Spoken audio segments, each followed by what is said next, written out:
ክቡር ጠቅላይ ሚኒስትሩ አቃጣሪ ሚዲያ አንፈልግም ብለዋል አይደል? እሱ እንዳለ ሆኖ አቃጣሪ ሚዲያ አንፈልግም ብለዋል። ምን ማለት ነው አቃጣሪ ሚዲያ? ለሚዲያው ነጻነት ተሰጥቷል። ይሄ ፕሬስ ፍሪደም የሚባለው ነገር የውጤታማነቴ መለኪያ አድርጌ ስለምወስደው ውጤታማ ነኝ ብለህ ታስባለህ? የውጤታማነቴ መለኪያ አድርጌ ስለምወስደው እያልኩሽ ነው። ከነበረ እንደ ተግዳሮት ይታያል። እንደሱ አይደለም። ነጻነት ሲባል አንጻራዊ ነው። በርካታ ሚዲያዎች ነበሩ አይደለ?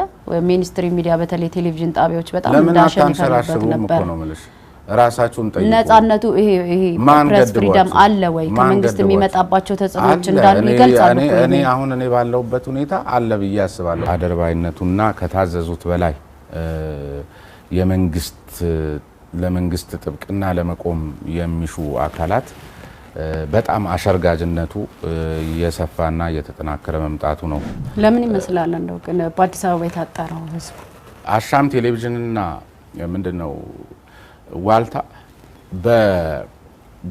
በፕሮግራማቸው ይዘት በንግድ ስርዓት ነው ሊወዳደሩ የሚገባው። በመረጃ አሰጣጥ ግን ሁለቱም እኩል መንግስት የሚያቸው ሊሆኑ ይገባል። በመንግስት በኩል ግን የእናት ልጅና የእንጀራ ልጅ የለም እያልኩሽ አይደለም። ጋዜጠኞች ፈተናዎች፣ ተግዳሮቶች አሉብን በግልም በመንግስት ሚዲያው ላይ የሚሉት ነገር ያነሳቸዋል።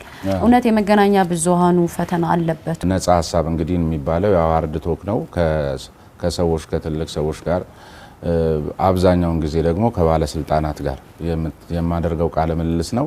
ይህን ልምምድ ደግሞ በአውደ ልማትና በመልካም አስተዳደር አግኝቼዋለሁ። ምክንያቱም አነሰም ከተባለ አውደ ልማት ቢያንስ የአንድ ወረዳ ዋና አስተዳዳሪንና የካቢኔ አባላትንም ጭምር የሚያሳትፍ መድረክ ስለሆነ፣ መልካም አስተዳደር ደግሞ አነሰ ከተባለ ቢያንስ የዞን አስተዳደር የካቢኔ አባላትንና የከተማ አስተዳደሮች የስራ ኃላፊዎችን የሚያካትት መድረክ ስለሆነ ከማህበረሰቡ ጋር አጠቃላይ የመድረክ አመራር ክህሎትን አግኝቼበታለሁ ብዬ አስባለሁ። ተግዳሮቶችስ ምንድናቸው? ወደ ተግዳሮቱ ልመጣልሽ ነው። ያው በተመሳሳይ የዋልታም እንደዚሁ እዚህ ያገኘሁትን ልምድ ዋልታ በተለይ ደግሞ ከትልልቅ ሰዎች ጋር በፌዴራል ደረጃ ከሚገኙ አመራሮች ስታተሳቸው ከፍ ካሉ ሰዎች ጋር የመነጋገርን ባህል የመተዋወቅን እንትን አድርጌያለሁ። ተግዳሮቱ ተመሳሳይ ነው። ያን ጊዜ በነበረው ሁኔታ በተግዳሮትነት ያው የሚነሳው ያን ጊዜ ማለት መቼ ነው? ስለ ፋናና ስለ ሬዲዮ ፋናና ስለ ዋልታ እየጠየቅሽኝ ነው የሚመስለኝ። ማለቴ አሁን የቅርብ ጊዜ ነው ወይስ በዘመነ ኢህአዴግ ጊዜ ነው የምታወራኝ? ሬዲዮ ፋና የነበረው በዘመነ ኢህአዴግ ጊዜ ነው፣ ምንም ጥያቄ የለውም። በዚህ አሁን በብልጽግና ጊዜ ሬዲዮ ፋና የሚባል የለም አይደል? ስለዚህ ግልጽ የሆኑትን ጉዳዮች ለመዝለል ያህል ነው። ስለዚህ በተግዳሮቶቹ ዞሮ አፈና ምናምን በሚል ደረጃ ማጫጫ ባልፈልግም ያው የነበረ ያለ አሁንም እየቀጠለ የሚሄድ ከአለቆች ጋር ተያይዞ የዚህ አለቆች አይደርባይነቱ ልክ አንዳንድ ጊዜ ለአንድ የፖለቲካ ሪዮት የሚኖራቸው ውግንናና ያን ውግንናቸውን ደግሞ ሚዲያው ላይ በሚያሳርፉበት ጊዜ አብረን ሰለባ የመሆኑ ነገርና አንዳንድ ጊዜ ባላመንሽበት ጉዳይም ላይ ተገደሽ የምትሰሪበት ወይም ሳትገደጂም በሚደረግብሽ ሴራ ተጠልፈሽ ከማህበረሰቡ ጋርም ሊያጋጭሽ የሚችል ወይም ደግሞ ዋሽተው የሚያስዋሹሽ ነገሮች እንደዚህ ነበሩ እንደ ተግዳሮት። ይሄን ያህልም ግን የኛም የብስለት ደረጃ ሊሆን ይችላል እንጂ በተግዳሮትነት ደረጃ ከተነሳ አሁን እዚህ ነጻ ሀሳብ ላይ ነው። ነጻ የዋልታ ቴሌቪዥን ላይ እሱ ላይ ጠንከር ያለ ያው የኔም አቅምም ልምድም ስለጎለበተ እንጂ ከአቅምሽ በላይ ሆኑ ጫናዎች፣ አፈናዎችና እንደ ወቅቱ ሁኔታ ምናልባትም ከመንግስት ትዕዛዝ በላይ በተደጋጋሚ ይሄም የምናገረው ነገር ነው። እንደ አለቆች መለዋወጥ ነው የፕሮግራሙም ከፍታና ዝቅታ። አንዳንድ ጊዜ ሰዎች ዛሬ ደግሞ ምን ሆነ ምናምን የሚሉት ነገር ይኖራል። ስለዚህ ከአለቆች መለዋወጥ ጋር ተያይዞ ፕሮግራሙም ከፍና ዝቅ የሚልበት ሁኔታ አለና ይሄ አደርባይነቱና ከታዘዙት በላይ ለመንግስት ጥብቅና ለመቆም የሚሹ አካላት በጣም አሸርጋጅነቱ የሰፋና የተጠናከረ መምጣቱ ነው ከነጻ ሀሳብ ጋር ተያይዞ የነበረው ተግዳሮት። ግን እሱም ቢሆን ለምን መጣ አይባልም። ነበረኝ፣ በደንብ ነበረኝ። ከነበረ እንደ ተግዳሮት ይታያል። እንደሱ አይደለም። ነጻነት ሲባል አንጻራዊ ነው። በነገራችን ላይ ተግዳሮት ነው እያልኩሽም አይደለም። ወይም ደግሞ ተግዳሮት ሲባልና አንድ ችግር ሲባል ለምሳሌ ነጻነት ባይኖረኝ ፕሮግራሙ አይሰራም። ለምን መጣ የሚባል አይደለም። ነገር ግን ያ የምከለከለው ነጻነት አዋጅ ወጥቶልኝ ወይም ደግሞ በመመሪያ የምከለከለው ሳይሆን እንደ ሰውየው ወይም እንደ ቅርብ አለቃ ፍላጎትና አሽቃባጭነት የሚወሰን ግን ያንንም በትግል ለምን መጣ ተብሎ የማልተወው እኔ የነሱን አፈናና ጫና የምቆጥረው አሁን ብዙዎች ጋዜጠኞች ጫና አለብን ነጻነታችን ተነፈገ እንደሚሉት ሳይሆን የውጤታማነቴ መለኪያ አድርጌ ነው የምቆጥረው። በነገራችን ላይ አንተ በጣም ተሞግታለና ምናልባት ያንተ ሞገታ ቤቱ ስለፈቀደልህ ወይስ ከራስህ የመነጨ ነው? እሱስ ነገር ቤቱ ስለፈቀደ ብቻ አይደለም። ቤቱማ ፈቅዶ ፕሮግራሙን ቀርጾ ከኤዲቶሪያል ፖሊሲው ጋር አካቶ ለምሳሌ ማለቴ መንግስት የሚፈልጋቸው መንግስት እንዲነሱ የሚፈልጋቸው አጀንዳዎች አሉ፣ ጥያቄዎች አሉ። እነሱን ብቻ አንተ ለእንግዳ ፎርዋርድ እንድታረግ ብቻ ነው። እንደዚህ አይነት ነገር የለም። ይሄ ሰነፎች ወይም ደግሞ አንዳንድ ጊዜ ራሳቸውን ማሸነፍ ያቃታቸው ጋዜጠኞች ለአንዳንዶቹ ተፈቅዶ በሚል የሚያነሱት ካልሆነ በስተቀር ሁለት ነገር ነው ይኸውልሽ እዚህ ላይ ለምሳሌ ባለስልጣናት እኮ ባለስልጣናት ናቸው። ለምሳሌ ለስልጣናቸው አደጋ የሚሆንን ነገር ላወጡት ፖሊሲ እንቅፋት በሚሆኑ ጉዳዮች ላይ የፈለገ ቢመጣ የሆነ ማገድ የሚፈልጉት ነገር አለ። ከዚያ ባሻገር ደግሞ እነሱም መታየትን ጤናማ የሆነ ስብዕና ላይ መሆናቸውንና እየሰሩ መሆናቸውን የሆነ እንዲታዩ ይፈልጋሉ። እኛ ደግሞ መረጃ እንፈልጋለን። በዚህ ጊዜ የባህል ግጭቱ ይመጣል። እንኳን እንደኛ አይነት ባሉ ሀገራት ቀርቶ የትም የበለጸጉ በምትያቸው ሀገራት መካከል ይከሰታል። ነገር ግን ምንድነው መሰረታዊ የጋዜጠኞች ችግር ነው ብዬ ማስበው ባለስልጣናት እንደ ባለስልጣናት አክት ሲያደርጉ እኛም እንደ ጋዜጠኛ ነው አክት ማድረግ ያለብን። ምክንያቱም በውጤቱ ስለምንስማማ ገብቶሻል። ለምሳሌ እነሱ መታረም ሲፈልጉ ሲከፍቱልሽ እንስማማለን። መደበቅ መሸፋፈን ሲፈልጉ ደግሞ እንጣላለን።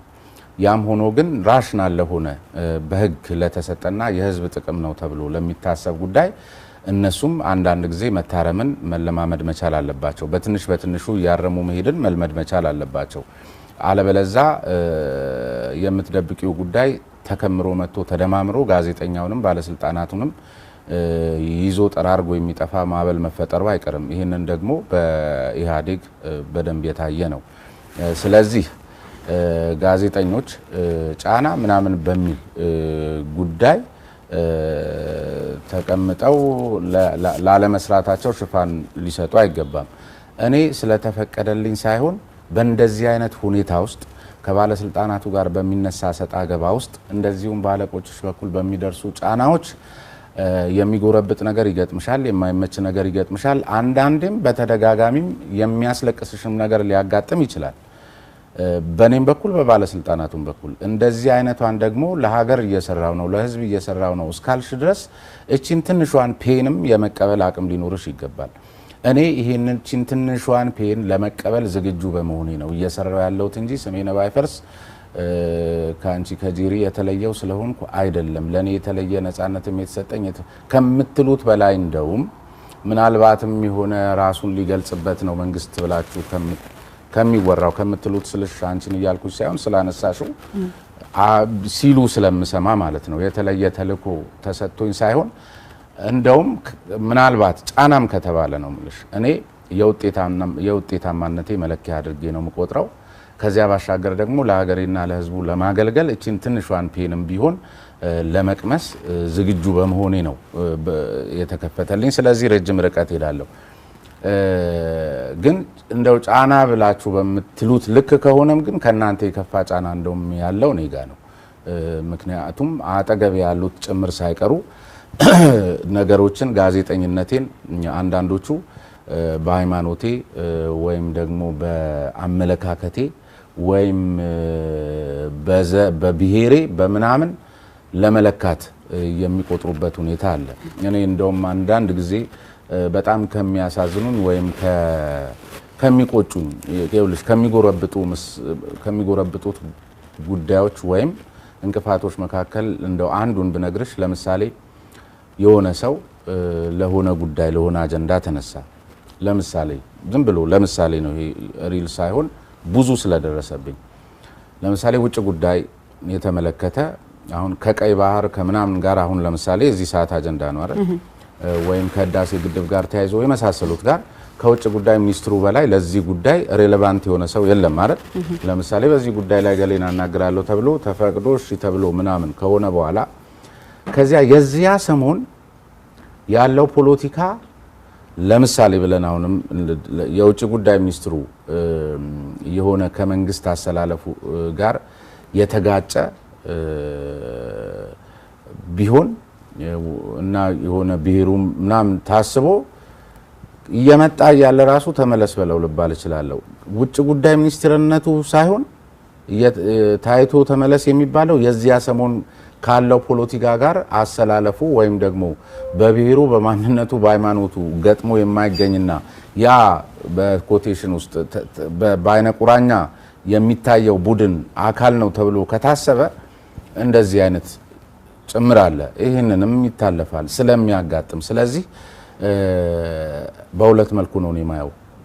ትንሿንም ፔን ለመቅመስ ለመቋደስ መዘጋጀትን ይጠይቃል። ሌሎችም የስራ ባልደረቦቼ ለአንቺም ጭምር የምነግርሽ ከዚያ ውጪ ገፍተሽ መሄደሽ መቻል አለብሽ። ስለዚህ ምን አገባውና ገመናውንም አገላልጦ ይሰጥሻል። ገፍተሽ መሄድ ነው እስከ ፔኑ ለመቋደስ ተዘጋጅተሽ እንጂ ጫና ስላለብኝ ብሎ መቀመጥ ጋዜጠኝነት ነው ብዬ እኔ አላስብም። አለበለዚያ ደግሞ የራስን ስንፍና እሱ ስለተፈቀደለት ነው ተብሎ ማሻገር ተገቢ አይደለም። ስለዚህ ባለስልጣኖቻችን በትንሽ በትንሹ መታረምን መልመድ አለባቸው። ለመታረም ዝግጁ ሲሆኑ እንስማማለን፣ ለመሸፋፈን ሲሞክሩ እንጋጫለን። ይሄ ደግሞ ያለ የነበረና ወደፊትም የሚቀጥል ነው። በመጋጨት ሂደት ውስጥ ደግሞ ሊጎረብጥ የሚችል ጉዳይ አለ። ስለዚህ ሁሉም ሙያ ሁሉም ዘርፍ በሕክምናም በዩ የህግ ሙያም በዩ ሁሉም አይነት የሙያ ዘርፍ ዝም ብሎ አልጋ ባልጋ አይደለም። ፔን አለው። ፔኑን ጭምር አብሮ እንትን ማለት ነው። መልካም። ሌላው ምንድነው እንግዲህ አሁን ላይ ሀገራዊ ሁኔታዎች አሉ።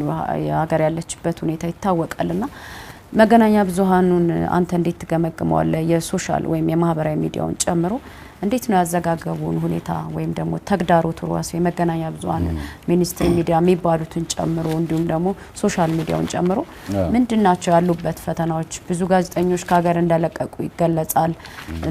ነጻነት እንደሌለ ቀደም ብሎም እንዳነሳው ጋዜጠኞች ፈተናዎች፣ ተግዳሮቶች አሉብን በግልም በመንግስት ሚዲያው ላይ የሚሉት ነገር ያነሳቸዋል። እውነት የመገናኛ ብዙሃኑ ፈተና አለበት ወይ የሚለውን እስቲ ብናነሳ። እንግዲህ በተለይ አሁን ብዙ ጋዜጠኞች ታስረዋል፣ እንደዚህ የሚባለው ነገር ተሰደዋል የሚባለው ነገርም አሁንም ቀደም ሲል እውነት ጋዜጠኛ ናቸው ወይስ የተሰደዱትም የታሰሩትም የሚባለው እንደሱ አይነት ነገሮች አንዳንዶቹ የአሳይለም ጋዜጠኞች ስላሉ ሁሉንም እያልኩ አይደለም። አንዳንዶቹ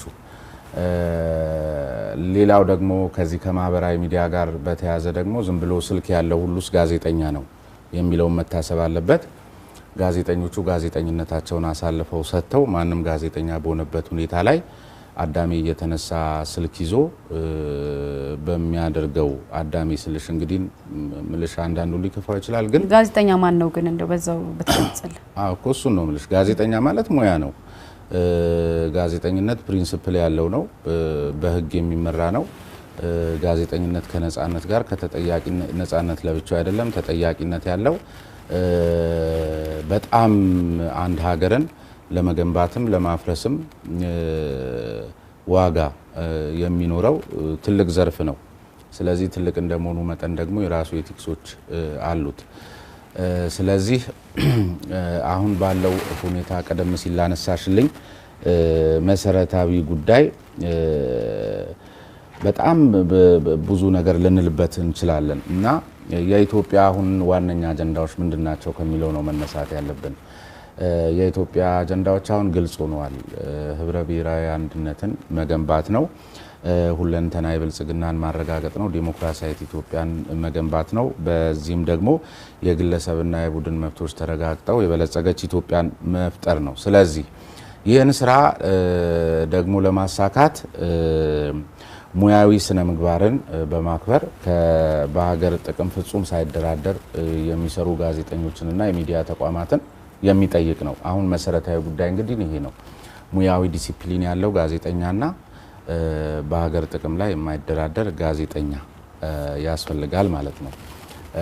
ስለዚህ የኢትዮጵያ ችግሮች ከተለዩ በሀገሩ ጥቅም ሳይደራደር የሚሰራ እንደው የሆነ ለመፈመስ ተብሎ የሀገር ጥቅም የሚባል ብሔራዊ ጥቅም የሚባለውንም ጭምር አደባባይ ካላወጣው ሞቼ ይገኛለሁ በሚል የሚተናነቁበት ስራ አይደለም ጋዜጠኝነት ከብሔራዊ ጥቅም ጋር የተቆራኘ የሚነሳና የሚጣለውን የሚነገርና የሚከለከለውን ጠንቅቆ አውቆ የሚገቡበት የሙያ ዘርፍ ነው። ስለዚህ ተቋማት ያስፈልጋሉ ማለት ነው። በተመሳሳይ የሚዲያ አመራር ያስፈልጋል ማለት ነው። ከዚያ ባሻገር ደግሞ ጋዜጠኝነት ወንድማማችነት ጭምር ነው። ጋዜጠኝነት አንቺ አሁን እዚህ ቁጭ ብለሽ ከካሜራ ባልደረቦችሽ ከሎጂስቲክሶቹ ከታች ጀምሮ እስከ ሲኦ እስከ ታች እስከ አትክልተኞች ጭምር አብረሽ ተናበሽ የምትሰሪበትና በእኩልነት በአንድነት የምትተያይበት መድረክ እንጂ የእንጀራ ልጅና የእናት ልጅ እየሆናችሁ የምትሰሩበት ተቋም በሚሆንበት ጊዜ ውጤታማ አትሆኝም። በስራሽም ላይ ጋዜጠኝነት ያለ ተነሳሽነትና ያለ ፍላጎት ስለማይሰራ አሁን ግን ዝም ብለሽ ስትመለከቺ እንደ ተቋም መናበቡ ብቻ አይደለም። ጋዜጠኞች በራሱ እርስ በርሳቸው በጋራ ተደራጅተው ጥቅሞቻቸውን ማስከበር ሲገባቸው ገፍተው ሄደው እነሱ ራሳቸው በብሔርና በማንነታቸው ሲጓተቱና ሲፋለሙ እንደሚሉ ትመለከቻለሽ። አንቺ ያወጣሽውን ዜና ወይም ደግሞ የሰጠሽውን መረጃ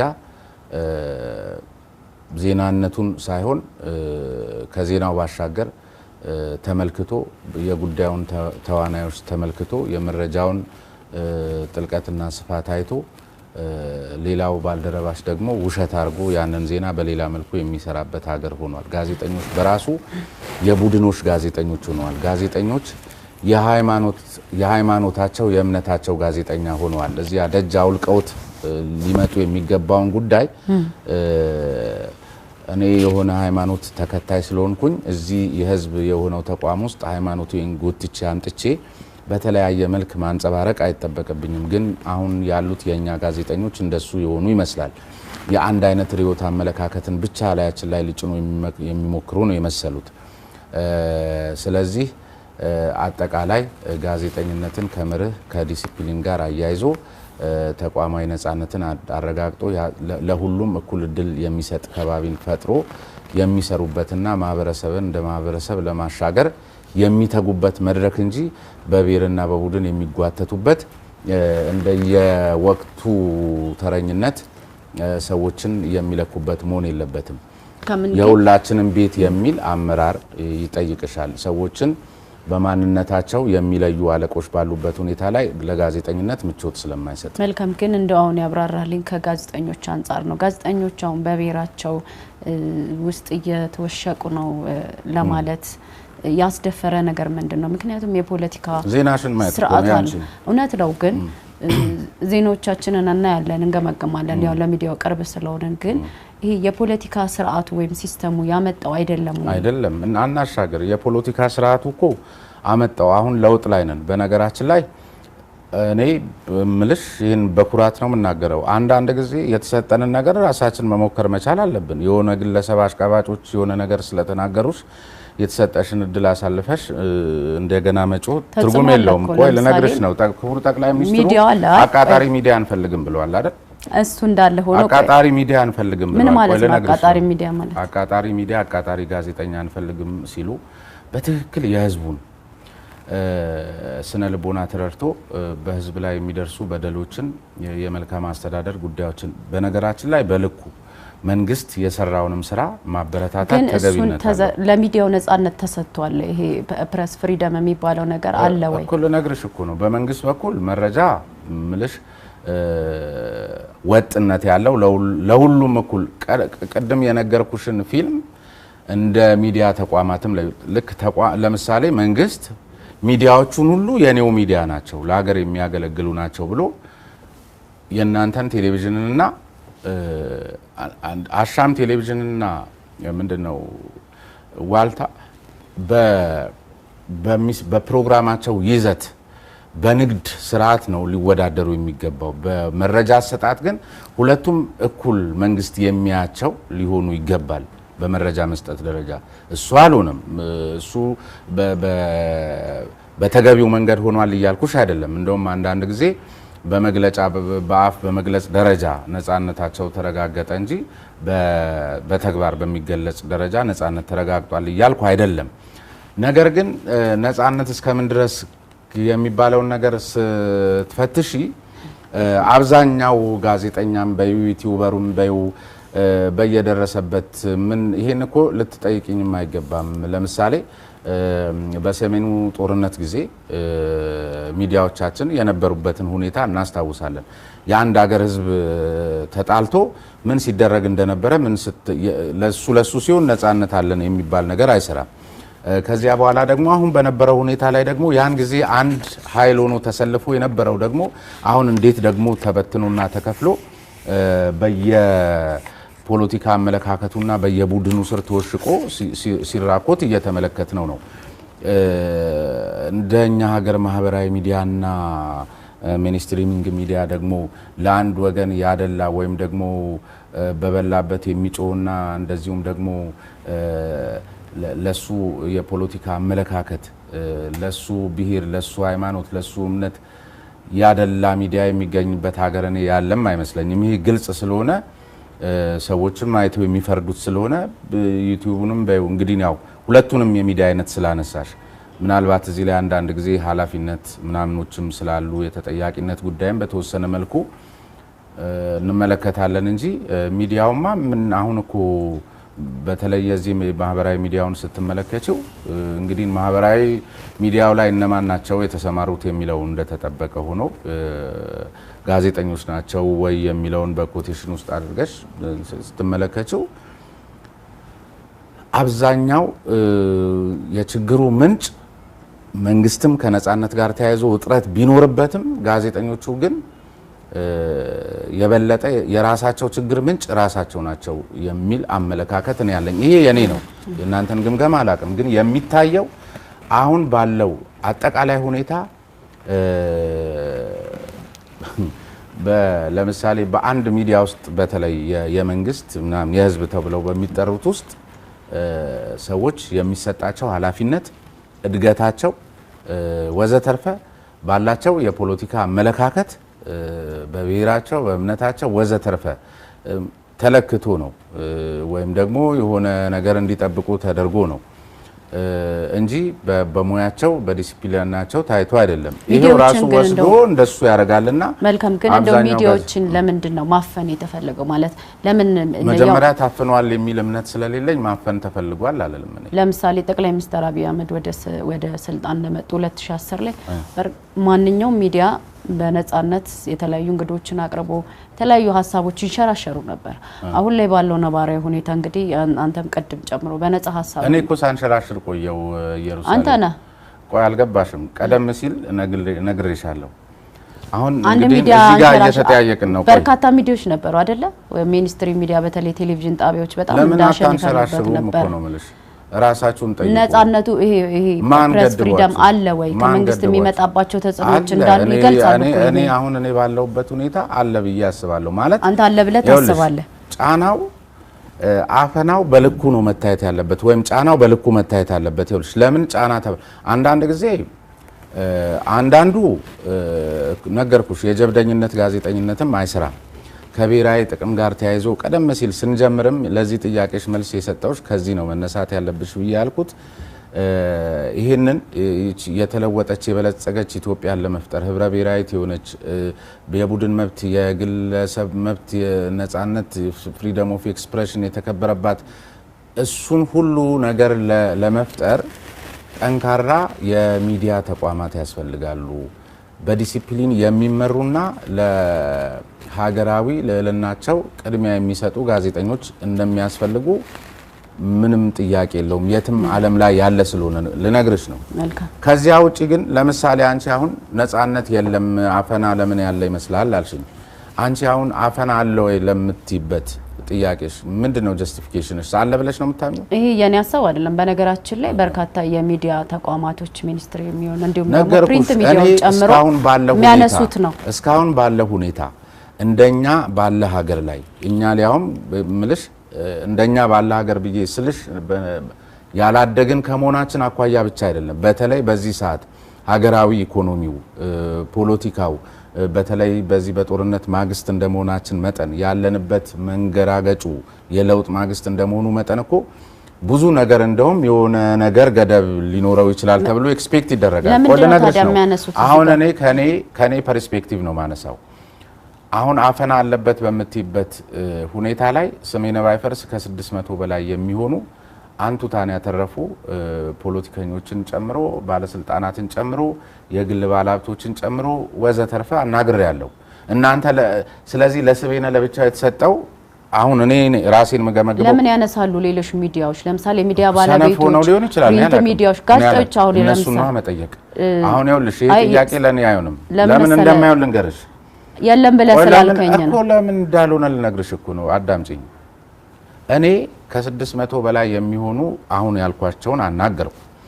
ቀደም ሲል የጠየቅሽኝ ጥያቄ ላይ ለብቻ ተፈቅዶልህ ነው ወይ ስትኝ ኖ እኔ ፔኑንም ለመቅመስ ስለተዘጋጀሁ እንጂ ለብቻ የተፈቀደልኝ ጉዳይ የለም። ስለዚህ በእኔ በኩል ባለው ሁኔታም ቢሆን እስከ ጫናው ይሄ የትም ዓለም ላይ ስላለ እንደ ጫናም ስለማልወስደው የውጤታማነቴ መለኪያ አድርጌ ስለምወስደው ውጤታማ ነኝ ብለህ ታስባለህ? የውጤታማነቴ መለኪያ አድርጌ ስለምወስደው እያልኩሽ ነው። የሚደርስብኝን ይሄ ጫና ለመቋቋም የማደርገውን ጥረት ለኔ የውጤታማነት መለኪያ ነው። እሱን አልፌ ሰዎችን ሳገኝ ውጤታማ ነኝ ብዬ አስባለሁ። በዚህ ምክንያት ነው እኔ ጋር የሚመጡት። ስለዚህ ሌሎቹ ለምን ታፈን እንዳሉ እነሱን ጠይቂያቸው። አንዳንዶቹ ግን የራሳቸውን ስንፍና ለመሸፈንም ይሄን ሊሉ ይችላሉ። ፕሪንት ሚዲያው ለምን ወጣ? ፕሪንት ሚዲያው አብዛኛው ጋዜጠኞች እኔ ፕሪንት ሚዲያ ሰራተኛው ነኝ ስለማላቅ እነሱን ጠይቂያቸው። አይ ያው ጋዜጦች አላውቅም። ምናልባት በራሳቸው እንትን ሊሆን ይችላል፣ አላውቅም። እኔ ኤክሰርሳይዝ እያደረኩት ያለው ጋዜጠኝነት ከተወሰኑ ውስንነቶች ጋር በኔም ጥረት ያስኬዳል ማሰራት የሚያስችል አውድ አለ ብዬ ነው ያምናለሁ። የማያምኑ አካላትን መጠየቅ ነው። ይኸውልሽ እየነገርኩሽ እኮ ነው። አንዳንድ ጊዜ ለአሳይለም፣ አንዳንድ ጊዜ ስንፍናን ለመሸሻ፣ አንዳንድ ጊዜ ቁጭ ብሎ የሚመጣም ነገር ስለሌለ ጥረትን ስለሚጠይቅ፣ አንዳንድ ጊዜ ከአቅም ማነስ፣ አንዳንድ ጊዜ አንዳንዱ ለሆነ አላማም ራሱ ሚዲያ የሚያቋቁሙ እኮ አካሎች አሉ። የሆነ ግባቸውን መተው መንግስትን አሳጥተው መንግስት እንዲያደረገንም ብሎ ለማምለጥ የሚተጉ አካሎች አሉ። በመንግስት በኩል ግን የእናት ልጅና የእንጀራ ልጅ የለም እያልኩሽ አይደለም። ሁሉንም ሚዲያ በኩል አይን አይቶ ለሁሉም መንግስት አካባቢ ላይ ዋልታ አክሰስ ማድረግ የሚችለውን ያህል አሻምም ማድረግ የሚችልበት እድል መፈጠር መቻል አለበት።